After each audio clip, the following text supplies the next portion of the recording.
Quero convidar você a abrir a sua palavra, um texto de Atos Apóstolos.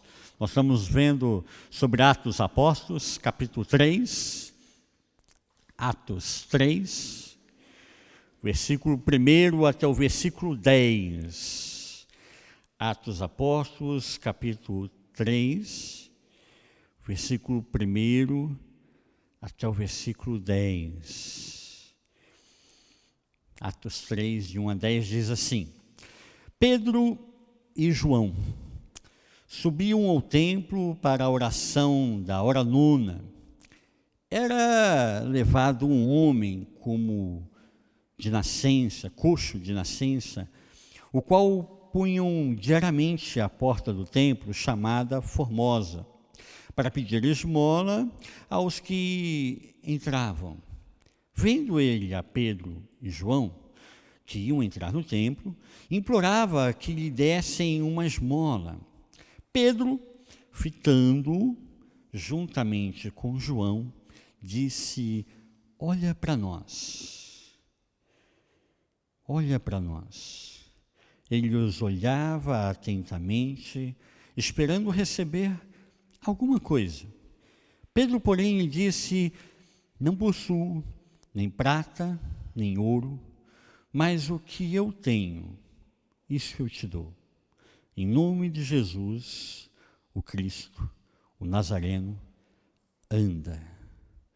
E tomando-o pela mão direita, o levantou, imediatamente os seus pés e tornozelos se firmaram, de um salto se pôs em pé, passou a andar e entrou com eles no templo, saltando e louvando a Deus. Viu todo o povo a andar e a louvar a Deus, e reconheceram ser ele o mesmo que esmolava assentado à porta formosa do templo, e se encheram de admiração e assombro por isso que lhe acontecera. Amém? Pai, obrigado, Deus. Obrigado pela Tua palavra, obrigado, Deus, por estarmos na Tua casa com liberdade, podermos levantar as nossas mãos, Te adorar, sermos nós mesmos e como filhos e filhas, engrandecer o Teu nome, ó Pai. Pedimos agora, Deus, que o Teu Espírito Santo continue a ministrar a cada um de nós, e importa que o homem diminua, e Cristo, e somente Cristo Jesus, cresça mais e mais em nossas vidas. Assim, ó Deus, é o nosso desejo, assim nós oramos e Te agradecemos. Amém, ó Pai. Amém. Nós estamos vendo sobre essa série da igreja primitiva. A igreja primitiva tem propósitos, tem desejos, e ela caminha de formas diferentes, alternadas. Nós vimos no primeiro capítulo que Deus tem um propósito, que eu e você tenhamos comunhão. A comunhão é um segredo muito importante, porque as pessoas acham que ter comunhão, você tem que jogar no meu time, você tem que pensar como eu penso, você tem que ser do jeito que eu sou. Isso não é comunhão, isso é outra coisa, isso é patotinha, né? É o clube do Luluzinho, né? Como é que é a história? Luluzinha e... como é que era? Do bolinha, né? Isso não é comunhão. Comunhão é entender que Deus tem um propósito para mim e para você, e que apesar de que o outro pense diferente, fale diferente, é meu irmão, é minha irmã, e ele vai me acrescentar algo que eu tenho que aprender com ele, que eu tenho que aprender com ela. E nesse primeiro capítulo nós vemos 120 pessoas orando juntas ali, até os parentes de Jesus que tinham dificuldade, você vê lá em textos Atos dos Apóstolos, vemos lá em Marcos, você revê esse texto, até eles estavam lá. Então precisamos ter comunhão com a família, precisamos ter comunhão com a palavra, para que eu supere a adversidade, a circunstância, porque se eu olhar para a circunstância, eu vou sucumbir. Comunhão com os irmãos. Eram 120 pessoas ali em oração, intercedendo, são ali ombro a ombro. Eu imagino que não estão ali somente pensando no céu, mas estão ali colocando também as suas dores, as suas dificuldades, porque eu e você temos contas a pagar, temos problemas a resolver, e aí eu preciso da comunhão dos irmãos, de ser igreja. Isso para mim é ser igreja. Segundo capítulo, nós vimos Pentecostes. Pentecostes não tem o que dizer, né? Ele se explica, né? O livro de Pentecostes, o momento de Pentecostes, acho que Atos dos Apóstolos, ele é praticamente baseado nesse mover de Pentecostes, do capítulo 2. Mas o Pentecostes não é só aquela coisa do pentecostal, porque é dia de Pentecostes, mas também é o dia de colheita. E eu creio que nesse dia Deus tinha um propósito, mas a colheita é espiritual, porque Deus tem uma colheita espiritual para mim e para você. E Ele quer semear na minha vida, na sua vida, e estrategicamente. Entenda uma coisa. Tem um texto de Efésios que diz, né, que, Efésios 6, que o diabo escolhe um dia para armar as ciladas, as astutas ciladas contra mim, contra você. É aquele dia que o diabo sabe, ele não precisa imaginar, não precisa ler minha mente, nada disso, nada disso. Você que é marido e mulher, você sabe, quando a esposa levanta já com o pé esquerdo, né?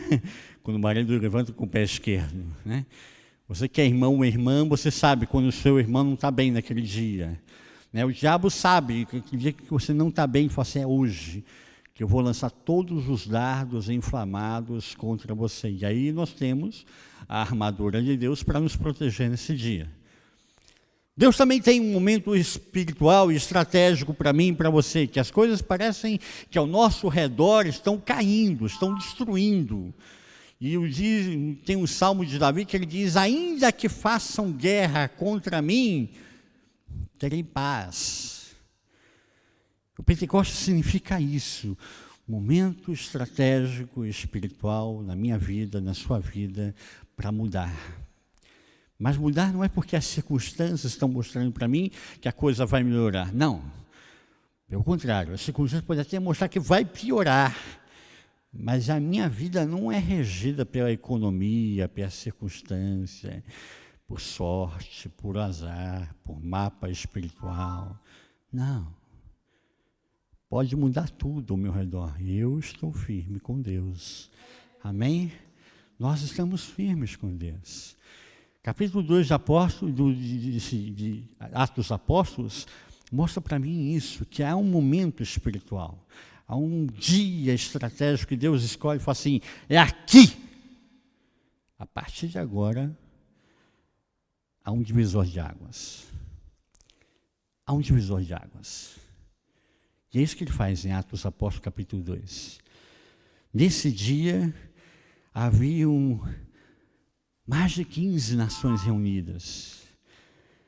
Se nós traçamos um raio de ação de onde está Jerusalém até onde a última cidade que foi atingida, dá mais de 1.800 quilômetros, é uma região de 15 milhões de metros quadrados. Era esse o projeto, espalhar a notícia, espalhar a bênção. E às vezes estão acontecendo coisas comigo, com você, que aos nossos olhos parece ser difícil, mas as pessoas ao nosso redor estão olhando para mim, para você, estão vendo, ali está a bênção. Ali está a bênção.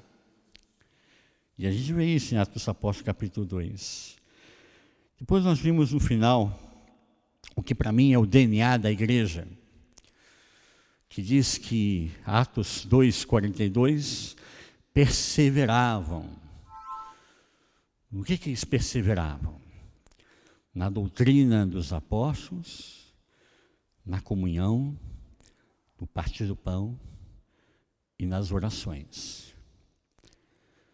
4 colunas.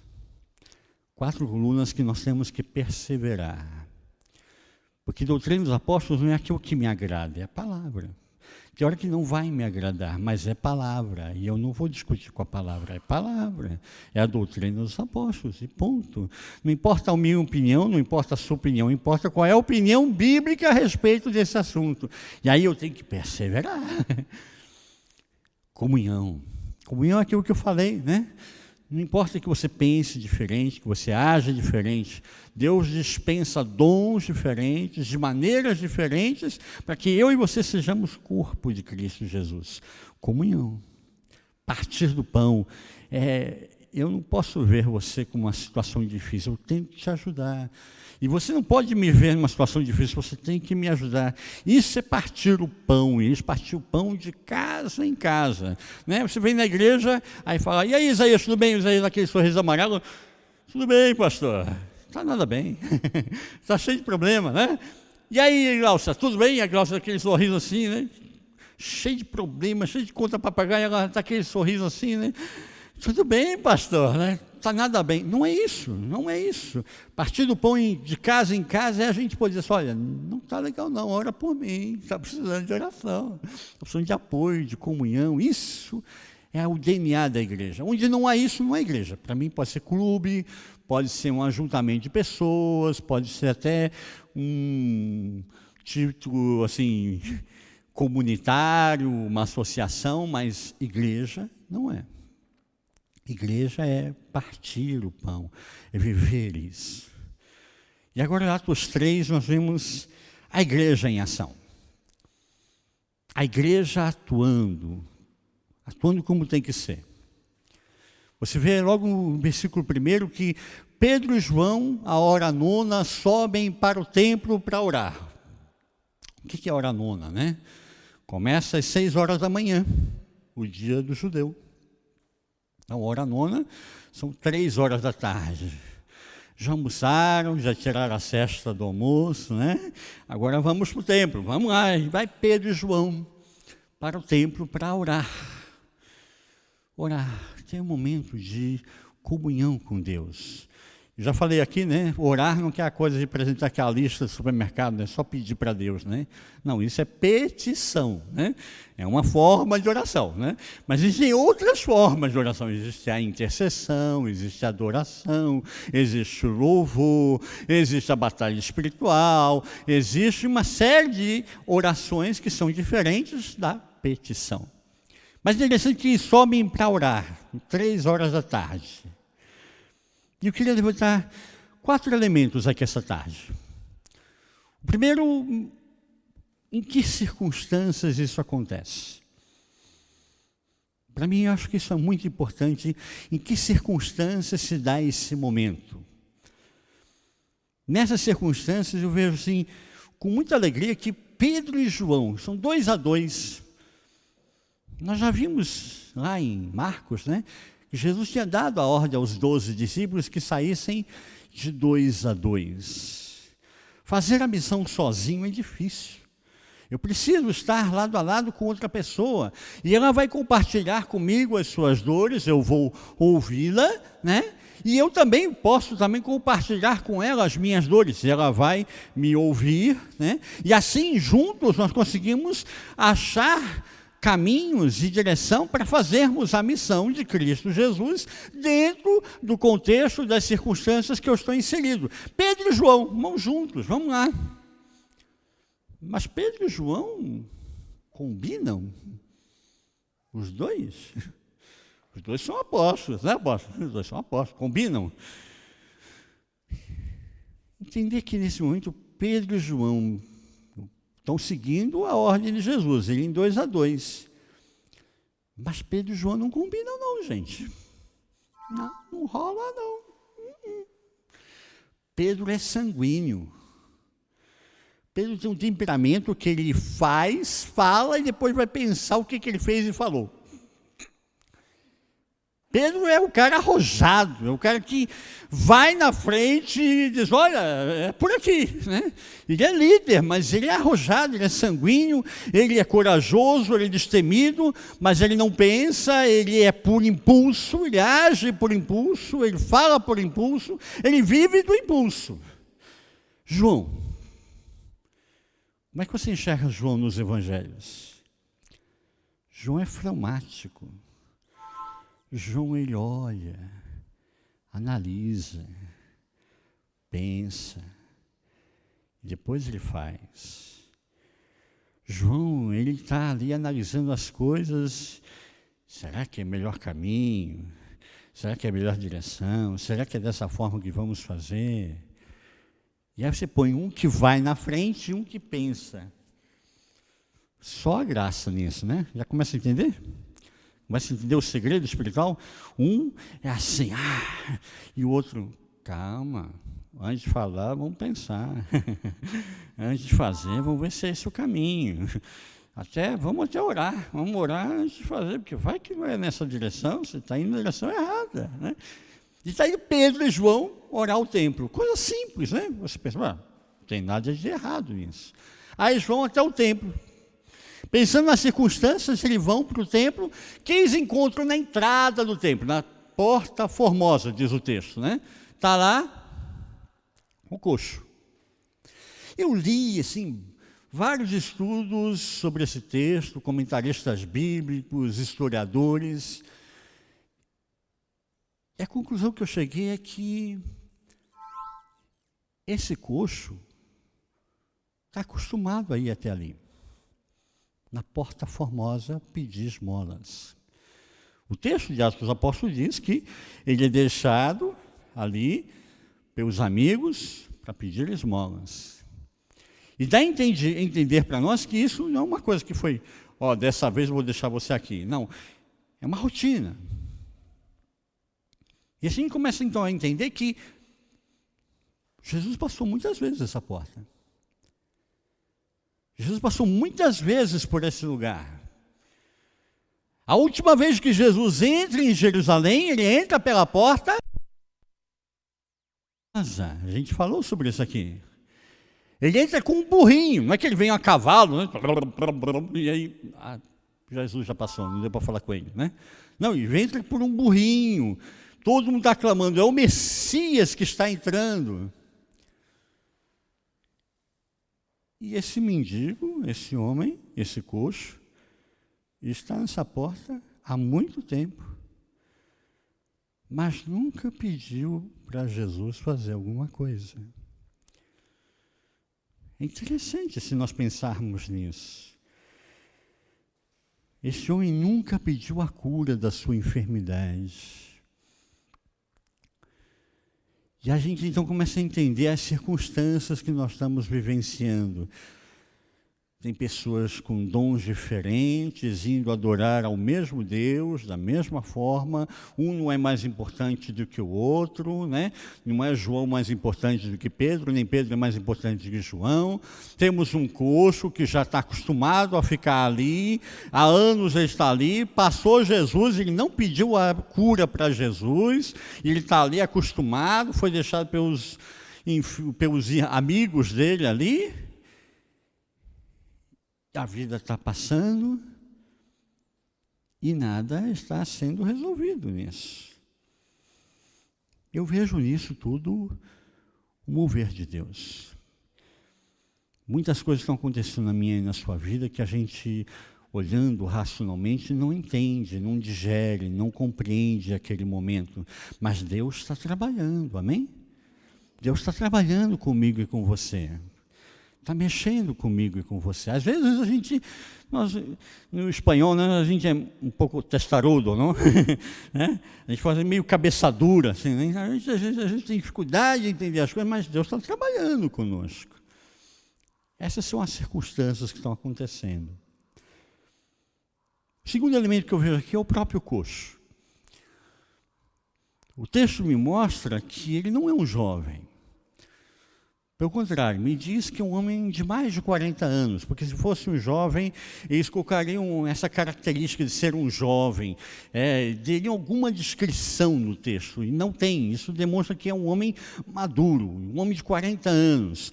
Nós pensamos, um jovem comete coisas que a gente não pensa, faz, né? Depois vai olhar, não devia ter feito, mas é um homem de 40 anos, que está há 40 anos então, porque é um coxo de nascença. Ele não ficou coxo, ele de nascença. Então é um homem que nunca andou, nunca teve uma estrutura, nunca ficou de pé. Nunca ficou de pé. É um homem de 40 anos que vive esse contexto, nunca conseguiu andar. Ele vai para o templo para pedir esmola, ele não vai pedir saúde. Você pensa assim, ele vai para a igreja, vai pedir oração por ele, porque ele é coxo, quer ser salvo, quer ser sarado, quer ser curado. Não, ele vai pedir dinheiro. Eu vejo nesse texto aqui muito do homem e da mulher de hoje. Tem muita gente que vai até a beira da bênção, mas não entra. Eu vejo muito o homem natural. O homem natural não consegue andar com Deus. Ele vai até a porta da igreja, mas ele não entra. Ele não participa da bênção, ele não participa da unção, ele não entra na promessa. Ele fica na porta, fica no limite. Então ele chega, ele é assim, simpático, né? Você conhece Jesus? Eu conheço. Conhece nada. Mentira, não conhece nada. Não conhece nada de Jesus. Nada de Jesus. Você vai falar para ele que de Jesus, ele fala, eu não vou discutir religião com você. Eu não estou discutindo religião, estou falando de Jesus. Religião é uma coisa, Jesus é outra, estou falando de Jesus. E a pessoa tem dificuldade em entender que você está falando de Jesus, não é da igreja A, B, C, D, porque nenhuma igreja salva. Quem salva é Jesus. E aí a pessoa tem essa dificuldade em entender isso. Eu vejo aqui esse coxo. Muitas pessoas estão vivendo assim, dessa forma. Talvez até ande. Imagino coxos que andam. Estranha essa imagem, né? Mas eu imagino hoje coxos que andam. Ele anda fisicamente, mas ele é coxo emocionalmente. Ele tem dores nas suas emoções, ele tem mágoas, tem tristezas. E o seu emocional é ferido. Ele é coxo emocionalmente, ele não consegue ser feliz. Ele não consegue ser alegre. Eu vejo coxos nos relacionamentos.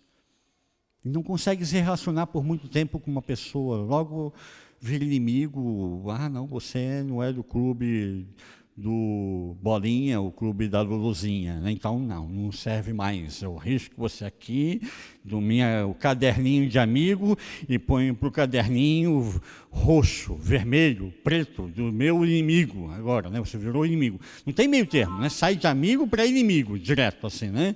Ele é coxo em relacionamento, ele não consegue ter um relacionamento por muito tempo. Ele não tem amigos por muito tempo. Ele não tem amigos, é um coxo. Coxo nos relacionamentos. Eu vejo aqui muita gente que é coxo na sua vida diária com Deus. Ele ora, está aqui com Jesus, aí daqui a pouco, ele é legal, ele vai para cá, aí ele fica, né, como diz o pessoal na crente, Raimundo, né, um pé da igreja, um pé no mundo, né, aí não é nenhum de um, nem de outro, né. Conheço um pastor que fala assim, cara, se você gosta do mundo, vai para o mundo. Enche a cara, bebe, faz de tudo. Pelo menos você desfruta do mundo. Vai para o inferno feliz depois, né? Não reclame depois. Você vai feliz para o inferno, porque você realmente viveu todas, bebeu todas, aproveitou todas. Vai para o inferno feliz. Mas tem gente que não faz nenhuma coisa, nem outra, e tem dificuldade, e parece que, né, o diabo é mais forte do que Deus. Para com isso. Coxo espiritualmente, coxo na sua vida diária com Deus. Eu vejo gente coxa nas finanças, não consegue manter. Eu não sou adepto da teologia da prosperidade, vocês sabem disso. Mas Deus me fez próspero. Fez você próspera. Deus quer que eu e você prosperemos financeiramente. Ele não quer que eu e você sejamos pobres, Ele quer que eu e você cresçamos a cada dia. Você olha, o maior texto de prosperidade para mim, não é aquele texto que o cara ficou rico, tem 4 carros parados na garagem, não. Para mim, texto de prosperidade é aquele texto que o povo andou 40 anos no deserto. E as sandálias dos seus pés não gastaram, e as suas roupas não se gastaram. Pensou, você anda de Louis Vuitton 40 anos, não muda nem de cor. Né? Sapato aquele, né, de cromo alemão, né? Não precisa nem esquentar a cabeça, não gasta. vai trocar só o sapato? Não, não gastou, está novinho. Você levanta assim, o cara olha assim, uau, você usa o sapato? Estou usando todo dia, cara, mas não gasta.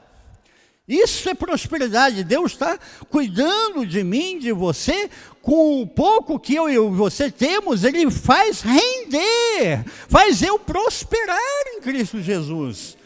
Mas eu vejo muita gente coxa nas finanças, não retém, não guarda, você põe dinheiro, investe, e falta, e cai, e perde, não consegue reter. Há alguma coisa errada, está coxo. O homem natural não anda, não consegue andar com Deus.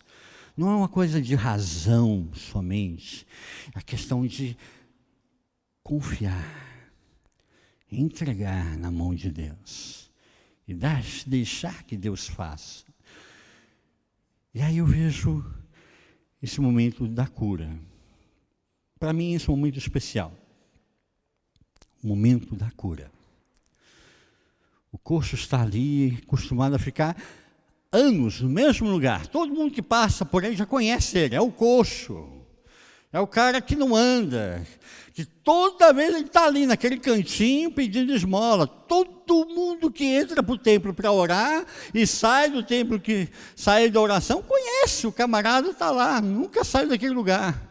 É quase que um bibelô ali, quase que um mausoléu ali, é quase que uma estátua, um patrimônio na própria igreja do templo, não sai daquele lugar, está sempre ali, Chova, faça sol, ele está ali.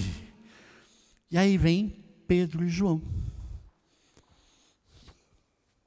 Um sanguíneo, outro fleumático, nada que ver.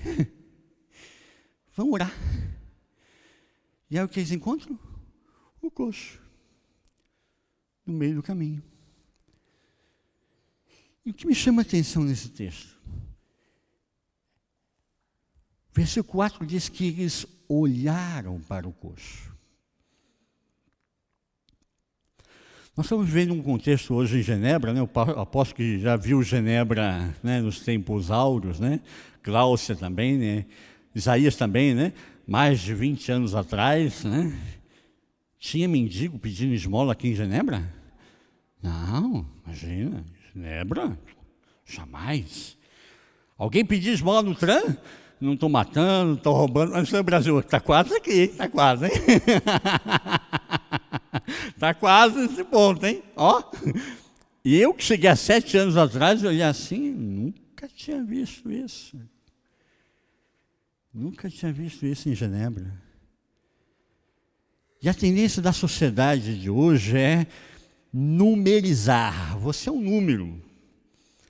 Eu não olho você, não vejo a sua cara, não vejo quem você é. Eu olho, mas não te vejo. E o que diz os apóstolos? Eles olham e veem. Veem a pessoa. Muitas vezes a gente até pôs encargo de consciência, a gente fecha o olho, e nem olha para a pessoa. Mas o texto diz que eles olharam para a pessoa.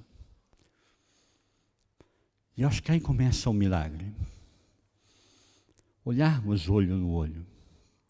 Olharmos uns aos outros. Às vezes você pode morar numa casa e, por incrível que pareça, a pessoa que mora com você na mesma casa não te olha no olho. Precisa olhar. Precisa se enxergar, se ver. E se enxergar não é que você precisa limpar o óculos, está embaçado, trocar lente de contato, Não, é ver mesmo. Aquela coisa da esposa que chega para o marido e fala assim, o que você achou? Aí o cara fica pensando assim, agora, ela cortou o cabelo, ela pintou o cabelo, o que ela fez? Fez a sobrancelha, o que ela fez? Ele fica imaginando 1000 coisas, o que ela fez para ele, Ai, meu Deus, agora para não errar, E o homem é um bicho tão tapado, gente. Olha, mulheres, dá um desconto para a gente. A gente passa 20 mil vezes no mesmo lugar, não enxerga aquilo. Aí vem a esposa e fala assim, olha bem aquilo ali, ele olha assim, ué, e aquilo estava ali? A vida toda, meu bem. Ah, é? Nunca tinha visto. Nós somos assim, infelizmente, né? Eu acho, já falei isso aqui também, eu acho que a costelinha saiu cara. Faltou um pedaço a mais do que a costela aí, hein? Foi algo mais aí, faltou um pedação aí, hein? Eu, particularmente, não gosto de dar dinheiro para as pessoas. Quando eu vejo que a situação é crítica, eu prefiro chamar a pessoa e pagar alguma coisa para ela comer. Mas quando eu vejo criança, quando eu vejo mulher envolvida, isso me desestabiliza. E hoje em dia a gente está vendo a chegada desses muçulmanos. Tem uma coisa que me deixa desestruturado ver uma mulher de burca. Isso me faz mal. Eu passo mal. Eu passo mal ver aquelas mulheres todas tapadas, só aquela janelinha aqui assim. Eu passo mal. Eu fico olhando assim. Se eu tivesse lá dentro, tinha claustrofobia. Eu passo mal. Eu acho que mulher não foi feita para isso.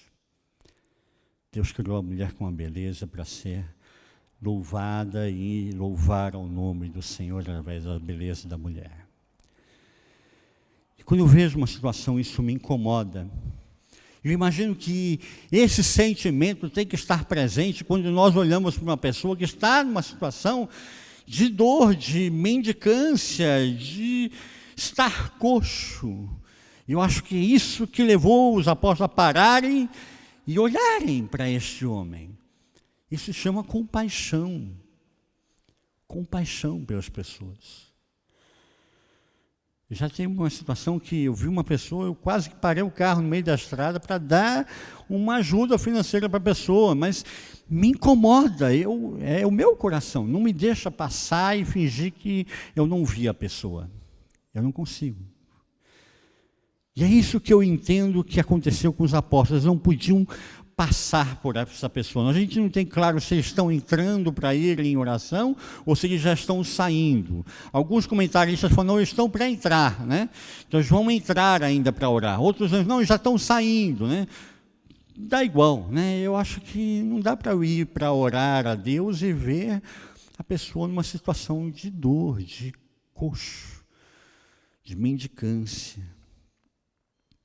É interessante aqui porque eles olham para este homem, eles param e eles falam o que para esse coxo?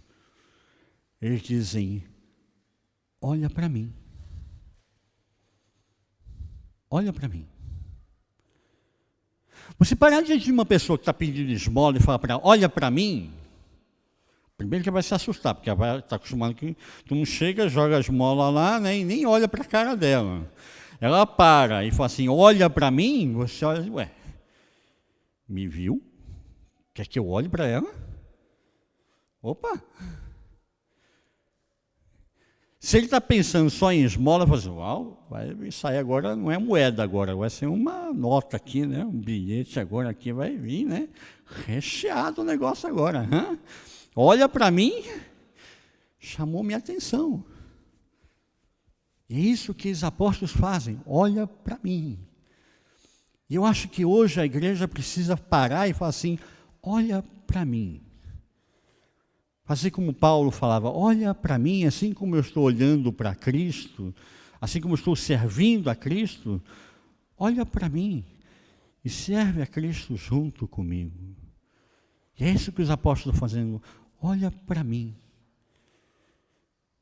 É importante isso, olhar e prestar atenção no outro.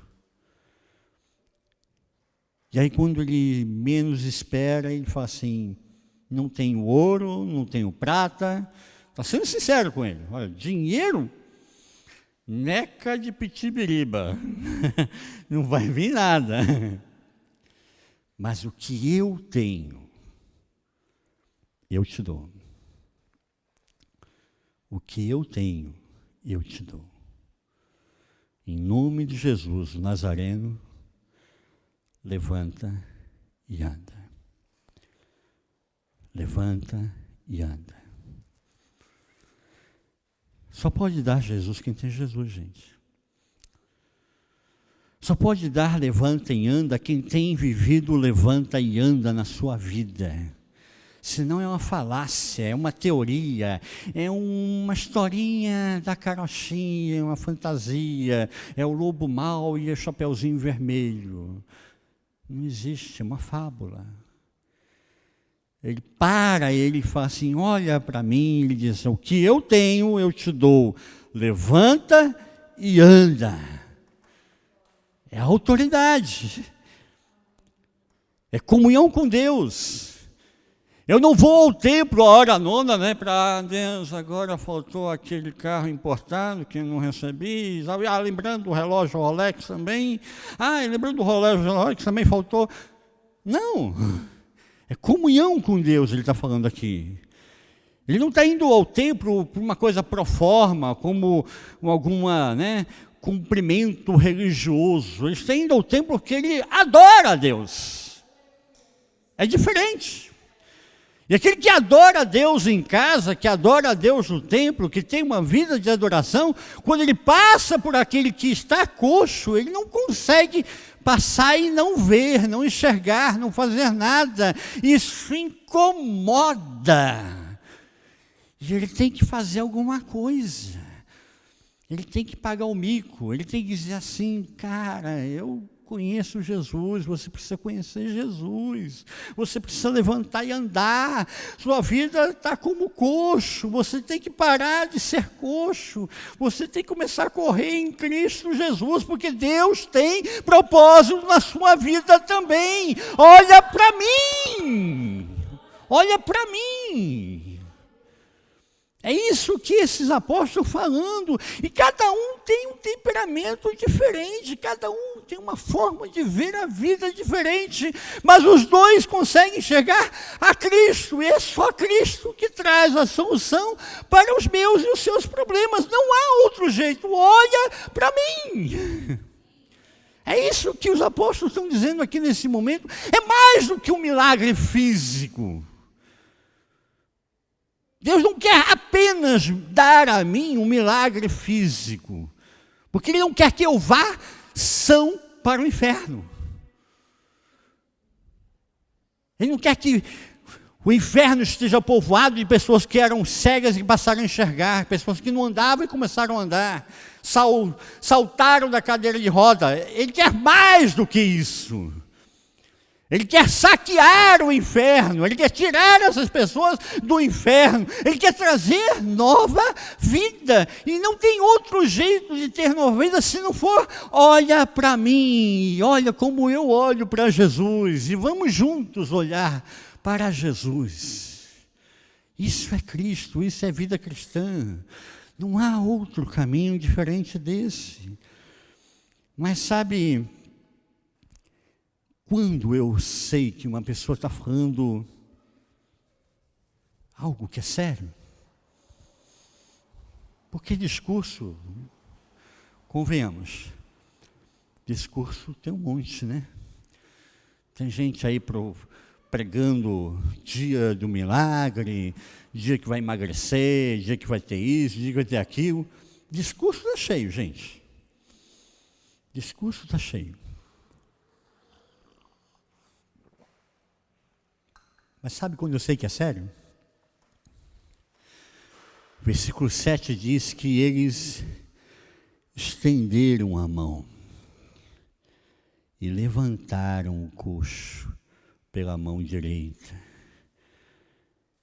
E os seus artelhos e as suas pernas imediatamente foram restaurados e ele se colocou de pé.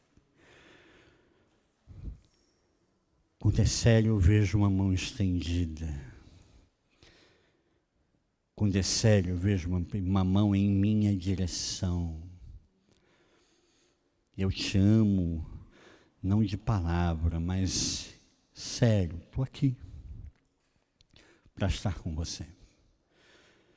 Na sua luta, na sua dor, no seu choro. O choro pode durar uma noite, mas a alegria vem para amanhã. Quando eu sério vejo uma mão estendida me levantando, aí eu sei que é sério. Os apóstolos não foram falar de uma teoria, eles estenderam a mão e levantaram o coxo. E há momentos que eu e você não levantamos sozinhos. Não conseguimos levantar sozinhos. E eu vejo hoje que isso não é uma realidade para o descrente, eu vejo crente coxo, que não consegue levantar sozinho, porque se decepcionou, porque se machucou, porque se feriu, porque doeu, porque perdeu a esperança. E aí eu só sei que é sério quando eu vejo uma mão estendida me levantando novamente. E naquele levantar, né, Glaucio, eu vou te dar uma forcinha aí, até que você chegue no nível espiritual que eu já tenho, eu e o apóstolo, né? Um dia você vai chegar lá, vamos orar por você para que você chegue lá, não é, apóstolo, né? Não é isso. Estender a mão estou contigo, te amo, você é minha irmã em Cristo Jesus. Isso é estender a mão. Eu não sou superior a você, não sou melhor que você, mas eu estou aqui com você. Isso é evangelho, isso é ser cristão. Estender a mão eu choro contigo. Eu luto com você, porque você faz parte do corpo de Cristo. Você faz parte dessa visão. E eu vejo que é isso que está faltando hoje. Há muita teoria. Mas eu queria dizer para você uma coisa essa tarde. Guarde isso.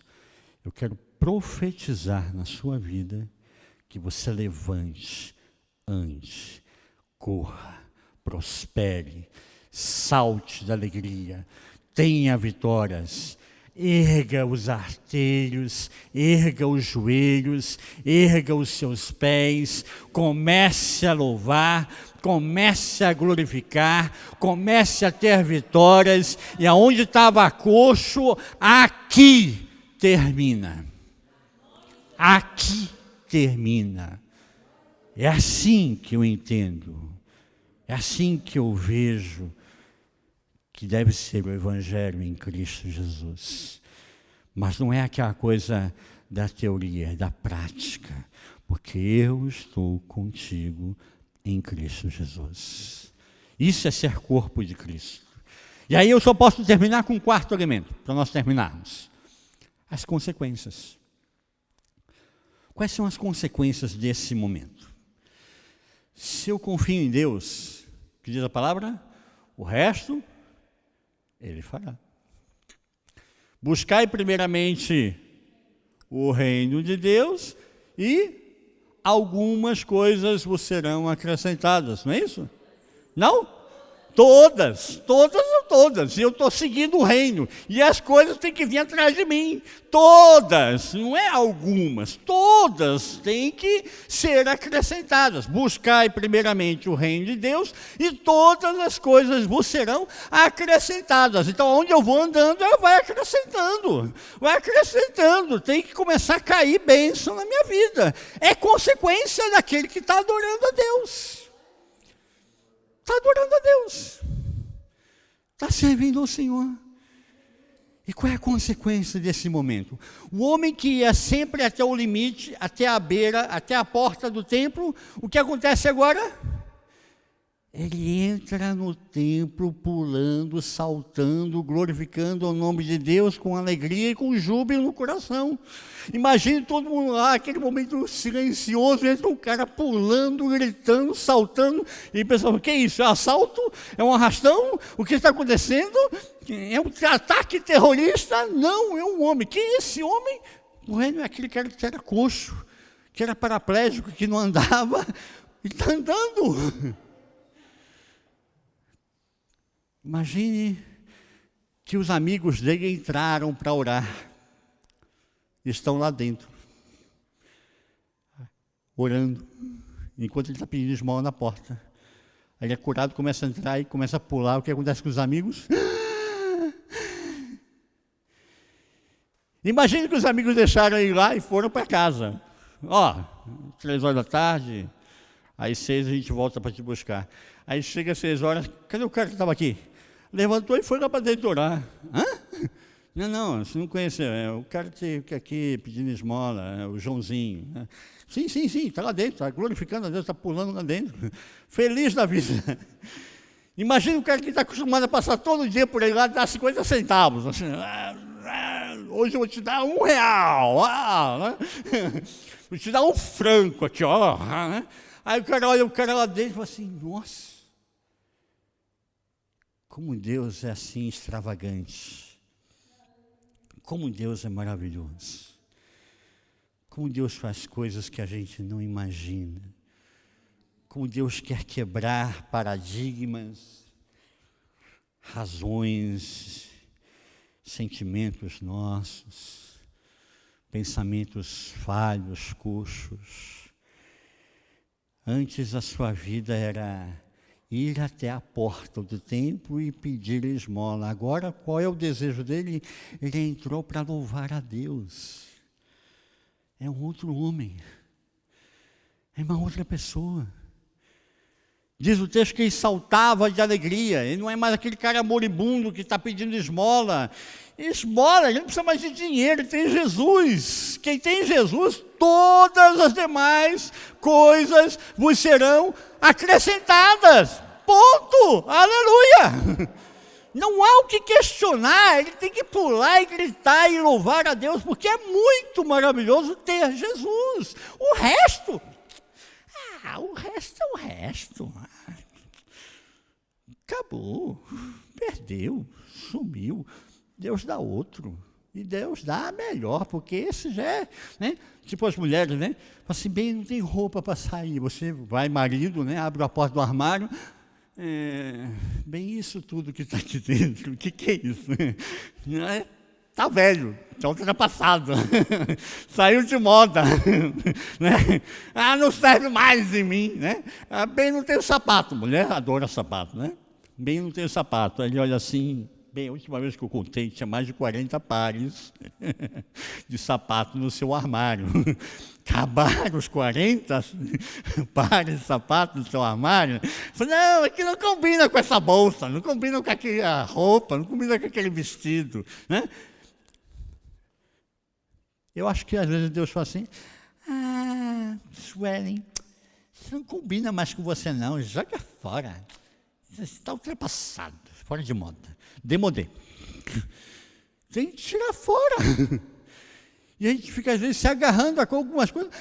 Mas esse tem a borboletinha. Fala, que borboletinha nada. Borboletinha dos anos 60. Já estamos em 2017.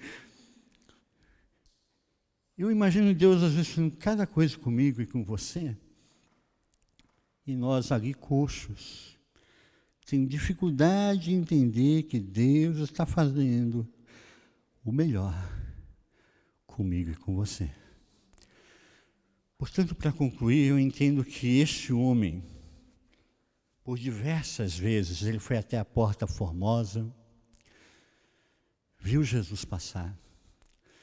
Jesus passou de burrinho, não de Fórmula 1, de burrinho, e ele não parou Jesus, ele não falou com Jesus, ele não pediu nada para Jesus. Jesus morreu, Jesus ressuscitou, e o camarada continua no mesmo lugar, né? No mesmo contexto, e aí eu acho que chegou um momento que Jesus fala, João, Pedro, faz alguma coisa com esse cara aí, que não dá não. Faz alguma coisa com ele. E aí Deus envia ajuda por outras pessoas, ajuda de Jesus por outras pessoas, para que ele levante e ande. Portanto, o que eu queria pedir para você essa noite, não deixe a oportunidade de passar. A oportunidade está passando diante de você. Não deixa passar. Não deixa Jesus passar. Levanta e anda. Deixa Deus fazer o milagre, fazer a maravilha. Confia em Deus. Confia no Senhor. Ele está fazendo uma obra na sua vida. Agora você deve ter pensado assim, na minha, pastor, você não sabe como está a minha vida. Não sei, mas Deus sabe. E Ele está fazendo uma obra na sua vida.